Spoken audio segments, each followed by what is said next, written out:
Bismillahirrahmanirrahim. Assalamu alaikum to everyone. My name is Rashid Jan, and I've recently been shortlisted for ACU's MBBS program. And today I'll be sharing my experience for the preparation of ACU's entry test. And so let's get started.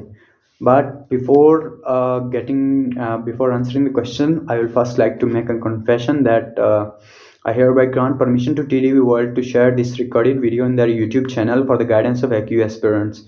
Please note that this video is intended solely for guidance purposes and should not be considered as final or professional career advice. It is meant to assist you in your journey. ठीक है ना? And now let's answer the questions. So the first question asks us to introduce ourselves. So I think I already did introduce myself. And other than that, I have to mention my FSC school and percentage. Basically, uh, I was an alumnus of Aghan Higher Secondary School Gilgit, and I had 93.7% in my FSC examinations. Other than that, my co-curricular activities and hobbies. अच्छा जी, sports का मैं बहुत बड़ा fan था, और फिर cricket, football, ये चीज़ें मैं खेलता था कॉलेज में भी, और फिर मोहल्ले में भी। उसके अलावा चेस, और फिर other than that table tennis भी अक्सर खेला करता हूँ। उसके अलावा फ़िलासफ़ी पढ़ता हूँ कभी-कभी, एंड फ़िक्शन जॉनरा में फ़िक्शन पढ़ना मुझे पसंद है। And then the next question is how was your preparation process? अच्छा जी, बेसिकली द क्वेश्चन मेंट कि was it difficult to prepare for entry test और was it easier? To be honest, it's not going to be easy, okay?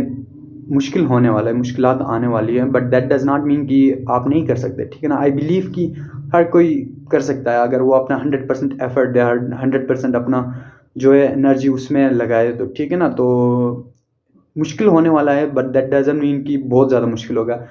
Challenges होंगे, लेकिन अगर आप अपना 100% देंगे, 100% प्रिपरेशन करेंगे, तो फिर you will crack it, okay? And then the next question is कि did you have to burn the nights or isolate yourself for preparation, miss social activities?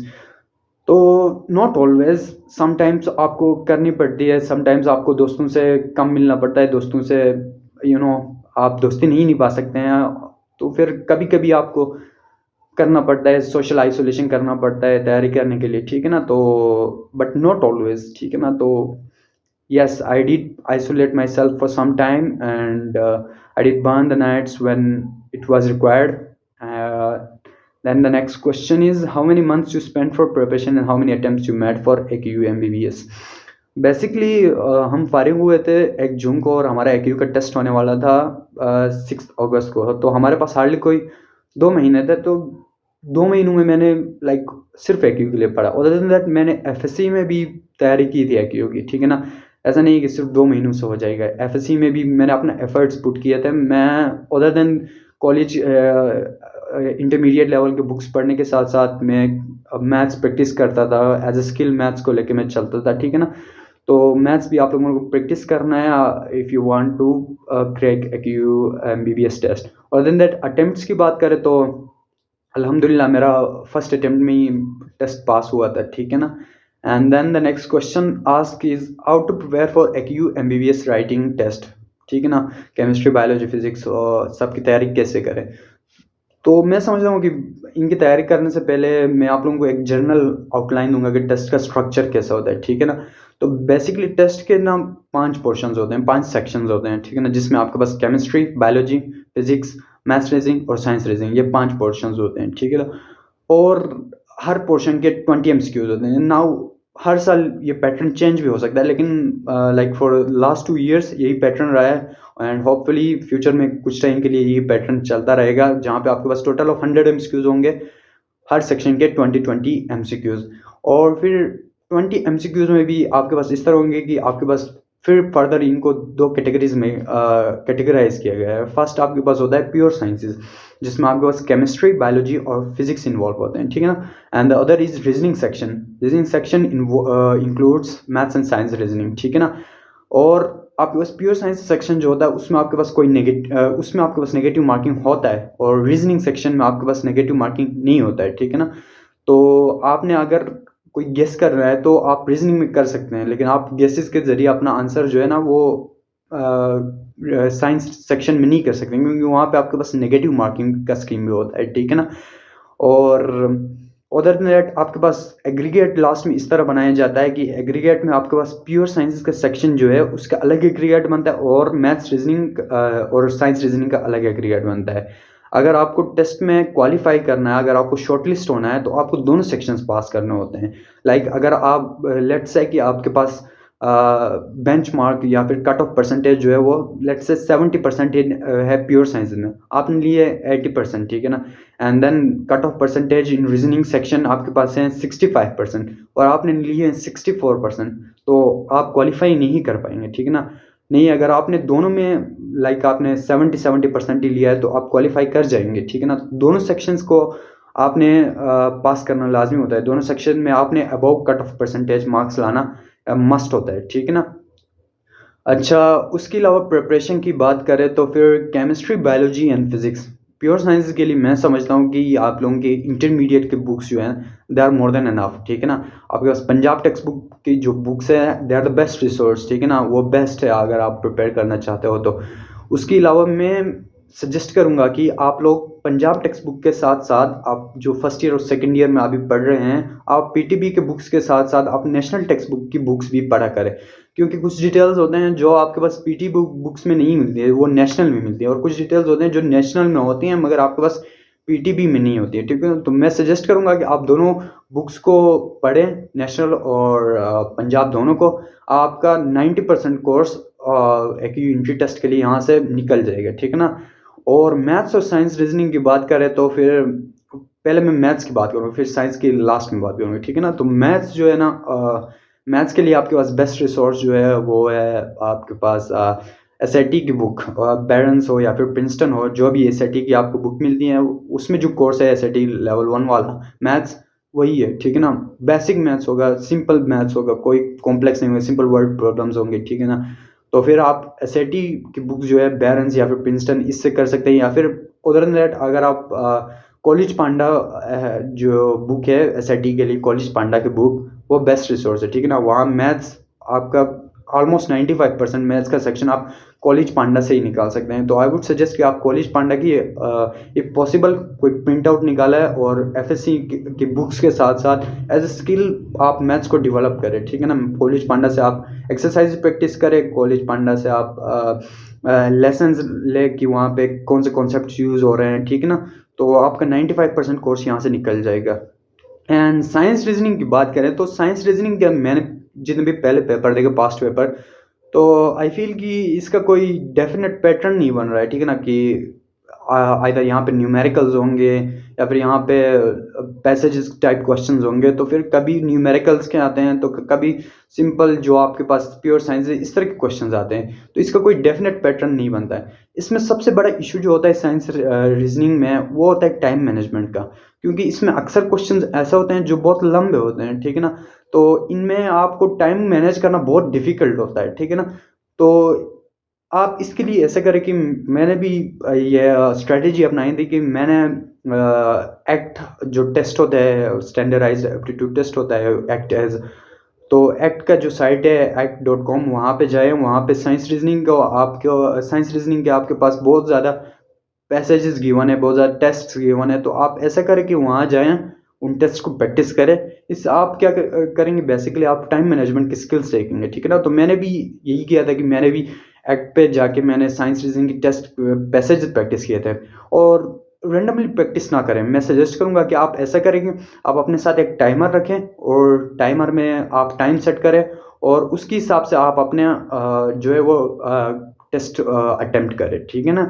तो नेक्स्ट जो क्वेश्चन है दैट इज़ जो resources मैंने use किए, तो मैंने almost ज़्यादा रिसोर्स आपको बताएं कि एस आई टी और फिर act.com, उसके अलावा पंजाब और फिर नेशनल टेक्स्ट बुक, उसके अलावा इफ पॉसिबल आप कैम्ब्रिज को भी अप्रोच करें। कैम्ब्रिज इंटरनेशनल के जो केमिस्ट्री, बायोलॉजी एंड फिजिक्स के बुक्स हैं वो भी बहुत अच्छे हैं। इसके अलावा अनीस हुसैन के बुक्स होते हैं स्पेसिफिकली फॉर के यू, अनीस हुसैन के पास्ट पेपर्स होते हैं, आप उनको मस्ट सॉल्व करें, ठीक है ना, उनको लाजमी आप सॉल्व करें। और उसके अलावा उनके अपने बुक्स भी होते हैं, मैथ्स के बुक्स होते हैं और फिर साइंस रीजनिंग के बुक्स होते हैं, उनको भी आप ज़रूर देखा करें, ठीक है ना। उसके अलावा from which sources you practised MCQs and suggest the sources for aspirants. अच्छा जी, एमसीक्यूज के लिए आपके पास थाउजेंड्स ऑफ वेबसाइट्स मिलेंगे, उसके अलावा थाउजेंड्स ऑफ बुक्स मिलेंगे। तो जो रिसोर्सेज मैंने यूज़ की थी, बेसिकली मैंने ऑलरेडी बताया कि मैंने act.com का जो साइट है वहाँ पे मैंने साइंस रीजनिंग के लिए मैंने एमसीक्यूज प्रैक्टिस किए थे। Other than that chemistry, biology and physics के लिए मैंने premed.com से भी प्रैक्टिस किया था। उसके अलावा किप्स की जो बुक्स होती हैं वहाँ से भी मैंने एमसीक्यूज प्रैक्टिस किए थे। और अदर देन दैट मैथ्स के लिए मैंने इंटायरली एसएटी और फिर कॉलेज पांडा इनको पढ़ा था। तो मैं सजेस्ट करूँगा कि आप इनसे गो थ्रू हो जाएं, इनमें जो एमसीक्यूज आप उनको प्रैक्टिस करें, तो फिर आपको कोई मुश्किल पेश नहीं आएगी टेस्ट में, ठीक है ना। And the next question, which mistakes do you think you made during AQU MBBS preparation, or do you have any regrets of not knowing something? अच्छा जी, तो कोई ख़ास रेग्रेट्स तो नहीं है, लेकिन खैर टेस्ट के हवाले से मैं ये बताना चाहूँगा कि मैंने जो गलती की थी टेस्ट में वो ये किया था कि मैंने बहुत ज़्यादा टाइम जो था वो मैथ्स के सेक्शन को दिया था। लाइक हमारा 2 घंटे का पेपर होना था और मैंने 55 मिनट सिर्फ मैथ्स को दिए थे। हर क्वेश्चन को 2-2 बार प्रैक्टिस किया था, ठीक है ना। तो at the end of the day मुझे पता चला कि मेरे पास सिर्फ घंटा है और मेरे पास 4 सेक्शंस मज़ीद है। तो मैं कहूँगा कि आप टाइम मैनेजमेंट की स्किल सीखें, क्योंकि टाइम जो मैनेज करता है आई बिलीव कि बस वो पास करता है। टाइम मैनेजमेंट बहुत मुश्किल है, और अगर जो टाइम मैनेज कर सकता है तो फिर उसके लिए टेस्ट बहुत ईजी होगा। तो आप ऐसा करें कि आप प्रैक्टिस टेस्ट लें और उसमें आप टाइमर सेट करें, और आप ऐसा करें कि अगर 2 घंटे का टेस्ट होने वाला है तो आपने ऐसा करना है कि आपने 1 घंटा 30 मिनट में वो टेस्ट सॉल्व करने की आप प्रैक्टिस करें। इससे ऐसा होगा कि अगर टेस्ट में आपको टाइम मैनेजमेंट में कोई इशू पेश नहीं आएंगे, ठीक है ना। तो मैं सजेस्ट करूँगा कि मैंने जो मिस्टेक किया था, मैंने टाइम मैनेजमेंट का सही से ख्याल नहीं रखा था। तो मैं आप लोगों को मशवरा दे रहा हूँ कि आप टाइम मैनेजमेंट की स्किल सीखें, ठीक है ना।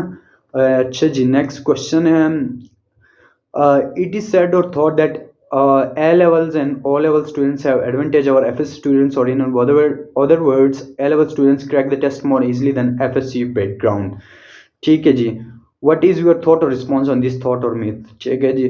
अच्छा जी, कोई ख़ास इल्म नहीं है कि ए लेवल्स वाले ज़्यादा पास क्यों करते हैं, मुझे भी ठीक है ना। लेकिन जहाँ तक अगर स्टैटिस्टिक्स को देखा जाए तो फिर हर साल 70 to 80% ए लेवल्स वाले ही पास करते हैं, ठीक है ना। तो surely they have an advantage over FSC background students, but इसका मतलब ये नहीं है कि एफएससी वालों का कोई पास नहीं कर सकते, ठीक है ना। करते हैं एफएससी वाले। ये मैंने भी एफएससी से पढ़ा था, मेरे कलीग्स थे जिन्होंने एफएससी से पढ़ा था, और मेरे सीनियर्स थे, बहुत से सीनियर्स जिन्होंने एफएससी बैकग्राउंड के थे और उन्होंने टेस्ट पास किया था।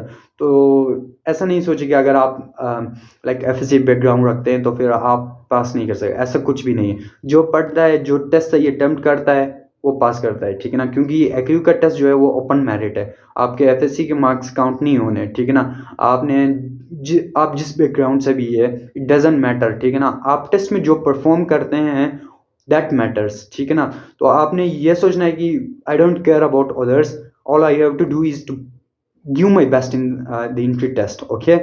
So yes, moving on to the next question, do you think Aga Khan board students have any advantage during the preparation for AQU MBBS or during the writing test? If yes, how? And do you think that if you were affiliated with another board other than AQUB, will you be able to crack the writing test? अच्छा जी, interesting question. So I believe कि certainly Aga Khan board students have an advantage, because test में आपके पास क्या होता है, basically ज़्यादातर question जो होते हैं वो आपके पास लाइक पैसेज बेस होंगे, या फिर लाइक ग्राफिकल बेस होंगे, या फिर कुछ स्टैट्स दिए जाएंगे। तो फिर ऐसे क्वेश्चंस होते हैं जो आप AQEB में फर्स्ट ईयर सेकेंड ईयर में अटेम्प्ट कर रहे होते हैं। तो फिर आगा खान बोर्ड स्टूडेंट्स के पास श्योरली एन एडवांटेज है कि वो इस तरह के question first year second year में 9th मैट्रिक में सॉल्व कर रहे होते हैं। तो फिर उनके लिए इस तरह के कुछ क्वेश्चंस को सॉल्व करना, उनको अंडरस्टैंड करने में बहुत आसानी होती है। तो आगा खान बोर्ड स्टूडेंट्स के लिए श्योरली एडवांटेज होता है, ठीक है ना। और जहाँ तक मेरी बात करें तो आई बिलीव कि शायद अगर मैं किसी दूसरे बोर्ड के साथ एफिलिएट होता तो पॉसिबल है कि मैं पास नहीं कर पाता, लेकिन AQUB ने बहुत बड़ा रोल प्ले किया, ठीक है ना। कुछ क्वेश्चंस ऐसे थे जो बेसिकली हम like first year second year level पे कर रहे होते हैं, ऐसे क्वेश्चंस को हम फेस कर रहे होते हैं। तो उनको अंडरस्टैंड करने में श्योरली मुझे बहुत हेल्पफुल रहा, क्योंकि अगर शायद मैं दूसरे किसी बोर्ड के साथ होता तो फिर उन क्वेश्चंस को अंडरस्टैंड करने में मुझे ज़्यादा टाइम लगता, शायद मैं टेस्ट पास नहीं कर सकता। बट अगर आप किसी दूसरे बोर्ड से हैं, आप फेडरल में हैं या फिर आप दूसरे किसी भी बोर्ड में हैं, तो फिर परेशान होने की कोई ज़रूरत नहीं, ठीक है ना। आप लोगों को थोड़ा ज़्यादा मेहनत करना पड़ेगा, थोड़ा ज़्यादा लाइक प्रैक्टिस करना पड़ेगा, और आप लोग भी आसानी से टेस्ट पास कर सकते हैं, ठीक है जी। Moving on to the next question, did you join any coaching or academy for AQU MBBS preparation? Do you prefer or recommend coaching or academy for AQU MBBS preparation? If you discuss academy, then why? ठीक है ना। तो मैंने academy join किया था, मैंने kips का session join किया था, ठीक है ना। और जहाँ तक सजेशन की बात है, तो मैं कहता हूँ कि वो बंदे पे डिपेंड करता है, ठीक है ना। अगर आप खुद से घर पे बैठे आप मेहनत कर सकते हैं, ठीक है ना, आप फुली डेडिकेटेड है, आप बस लाइक आप सिर्फ पढ़ते हैं, आपके पास कोई और डिस्टरबेंस नहीं है, तो फिर आप घर बैठे ही कर सकते हैं। एकेडमी लाजमी नहीं है, ठीक है ना। नहीं, अगर आप मेरी तरह कोई लाइक घर में आपके पास कोई लाइक डिस्टरबेंसेस हैं, ठीक है ना, सोशल इंटरेक्शन ज़्यादा होते हैं आपके मोहल्ले में, तो फिर आप एकेडमी ज्वाइन करें, ठीक है ना। एकेडमी ज्वाइन करने में कोई बुराई नहीं है, ठीक है ना।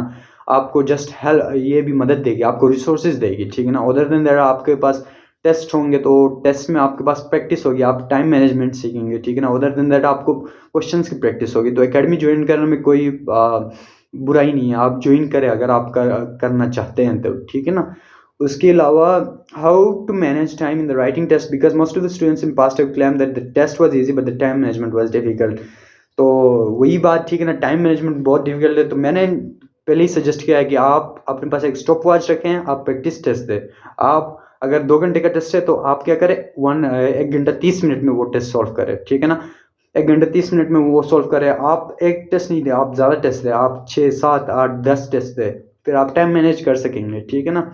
उसके अलावा नेक्स्ट क्वेश्चन है, how FSC 11th or 12th student class who appear for AQU MBBS in a year or two, should he prepare for MBBS test during 11th or 12th? अच्छा, जो students first year second year में है, वो कैसे preparation करें, ठीक है ना। तो आप सबसे पहले ऐसा करें कि आपके अपने जो टेक्स्ट बुक बोर्ड्स के केमिस्ट्री, बायोलॉजी एंड फिजिक्स है, ठीक है ना, इनको आपने सही से पढ़ना है। इनका हर एक कॉन्सेप्ट, हर एक लाइन आपने सही से पढ़ना है। हर एक लाइन को आप अंडरस्टैंड करें, हर एक कॉन्सेप्ट को आप अंडरस्टैंड करें, ठीक है जी। उसके अलावा आप ऐसा करें कि like as a part time आप स्पोर्ट्स खेलते हैं, ठीक है ना। फॉर एग्जांपल आप पार्ट टाइम स्पोर्ट्स खेलते हैं, तो आप ऐसे करें, एज अ पार्ट टाइम आप मैथ्स को एज अ स्किल बिल्डअप करें, ठीक है ना।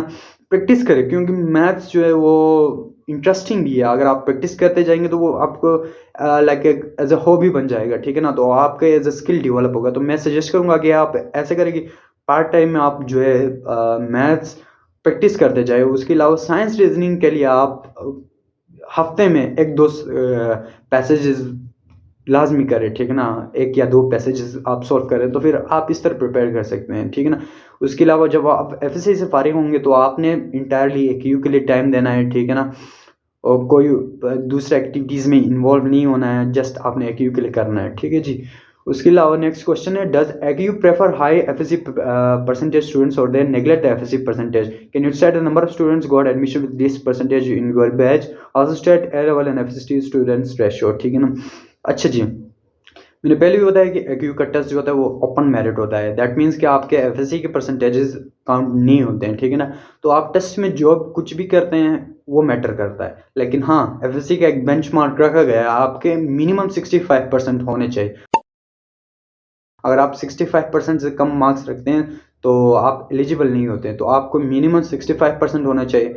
फिर आप 100% लाए, या फिर आप 70% लाए, या फिर आप 65% लाए, इट डजंट मैटर, ठीक है ना। और इट मैटर्स इज कि आप टेस्ट में कैसा परफॉर्म करते हैं। अगर आप टेस्ट में बेस्ट करते हैं, आपके 65% भी FSC में है, तो आप सिलेक्ट होंगे। नहीं, अगर आप टेस्ट में सही परफॉर्म नहीं करते हैं और आपके FSC में 99% है, तो आप क्वालिफाई नहीं कर पाएंगे, ठीक है ना। तो बस FSC का जो रेशो है वो लाइक आपके पास दूसरे गवर्नमेंट कॉलेज की तरह वहाँ पे एग्रीगेट नहीं बनता, ठीक है ना। सिंपली आपके पास इंटायरली टेस्ट बेस होता है, ओपन मेरिट होता है, ठीक है ना। उसके अलावा मैंने अभी तक AQU ज्वाइन नहीं किया है, तो मुझे कोई आइडिया नहीं है कि A लेवल्स और FSC स्टूडेंट्स का रेशो क्या है। अलबत्ता मैंने जितना अपना सीनियर से सुना है, तो वो बताते हैं कि वहाँ पे मोस्टली ए लेवल्स के स्टूडेंट्स होते हैं, अप टू 80% आपके पास ए लेवल्स के स्टूडेंट्स होते हैं, ठीक है ना। Moving on to the next question, summarize points or suggestion or anything else you want to share and you think this must be told to AQ MBBS aspirants, ठीक है ना। तो मैंने पहले भी बताया कि आप लोगों को नेगेटिव मार्किंग का बहुत ख्याल रखना है, ठीक है ना। मेरे बहुत से दोस्त ऐसे थे जो सिर्फ नेगेटिव मार्किंग की वजह से 1 या 2% के मार्क्स से रह गए, ठीक है ना।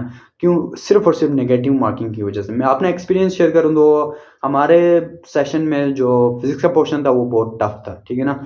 तो मैंने जो सिर्फ जो क्वेश्चंस मुझे आते थे मैंने सिर्फ वो सॉल्व किया था, और जो क्वेश्चंस मुझे नहीं आते थे मैंने खाली छोड़ दिया था, क्योंकि कोई नेगेटिव मार्किंग नहीं हो, ठीक है ना। तो इससे ये हुआ कि मुझे सिर्फ जो मैंने क्वेश्चंस ठीक किए थे उनके मार्क्स मिले, और जो क्वेश्चंस मैंने छोड़ दिए थे उनका कोई नेगेटिव मार्किंग नहीं हुआ, ठीक है ना। इसके अलावा अदर देन दैट मैं समझता हूँ कि जो चीज़ मुझे पता नहीं था, और मैं समझता हूँ कि जो बहुत से स्टूडेंट्स को पता होना चाहिए, वो ये है कि AQ के टेस्ट में आप 100 आउट ऑफ 100 नहीं ला सकते, ठीक है ना। दैट मीन्स कि आपके पास कुछ क्वेश्चन AQ ऐसे देंगे जिनके आंसर्स वहाँ पे मौजूद ही नहीं होंगे। लाइक इन आवर केस, मैं अगर आप लोगों को एग्जांपल दूँ तो हमारे बायो के सेक्शन में मैक्सिमम मार्क्स थे 17, और टोटल MCQs थे कितने? 20। दैट मीन्स कि हमारे पास 3 MCQs ऐसे थे जिनका आंसर ही नहीं था। अभी उन 3 MCQs के देने का मकसद ये हो सकता है कि शायद अगर आप उनको मार्क करते हैं तो फिर पॉसिबली वो आपके पास नेगेटिव मार्किंग में चले जाते हैं। तो आपको ये जानने की भी ज़रूरत है कि आया वो क्वेश्चन के आंसर्स आपके पास ठीक हैं कि भी नहीं। मैं सजेस्ट ये करूँगा कि आप अगर किसी MCQs में आपको कन्फ्यूजन है तो आप ऐसा करें कि आप देखिए कि उसमें आपको कितनी श्योरिटी है। दैट मीन्स आप वे करें कि आप 50-50% श्योर हैं, आप 75-25% श्योर है। नहीं, अगर आपको कुछ आइडिया ही नहीं है, कुछ पता ही नहीं है कि आंसर क्या होने वाला है, तो फिर आप उसे एम्प्टी छोड़ दें, ठीक है ना। लाइक हमारे केस में मैं अपनी एग्जांपल दूं तो हाँ, बायो के सेक्शन में एक क्वेश्चन आया था फ्लोरल डायग्राम के रिलेटेड था। तो मैंने फ्लोरल डायग्राम का मुझे कुछ भी पता नहीं था। मैंने फर्स्ट ईयर में पढ़ा था, लेकिन मुझे आइडिया नहीं था कि वो कौन सा आंसर हो सकता है। मुझे चारों के चारों ऑप्शंस गलत लग रहे थे, ठीक है ना। तो मैंने उसे मार्क ही नहीं किया, ठीक है ना। तो आप भी ऐसे करें, अगर आपके पास कुछ भी आइडिया नहीं है तो आप जस्ट गेस नहीं करें। प्योर साइंस के सेक्शन में आपने गेस नहीं करना है, लेकिन आप रीजनिंग सेक्शन में गेस कर सकते हैं, क्योंकि वहाँ आपके पास कोई नेगेटिव मार्किंग नहीं होता है, तो आप वहाँ पे गेस कर सकते हैं, ठीक है ना। तो आपने साइंसेस के सेक्शन में बहुत सोच समझ के आपने आंसर्स को मार्क करना है, ठीक है ना। Other than that I suggest की, और मैं यकीन से कह सकता हूँ कि हर एक में टैलेंट है कि वो AQ का MBBS का टेस्ट पास कर सकता है, ठीक है ना। जो चीज़ आपको चाहिए वो है मेहनत, ठीक है ना। आपने मेहनत करना है, अपना 100% देना है। आपने जस्ट अपना 100% देना है, और बाकी रिजल्ट्स आपने अल्लाह अलमाइटी पे छोड़ना है, ठीक है ना। तो मेरी तरफ से ये सजेशन है कि आप मेहनत करें, अपना मेहनत जारी रखें, इंशाल्लाह अल्लाह आपको रिजल्ट देगा, ठीक है ना।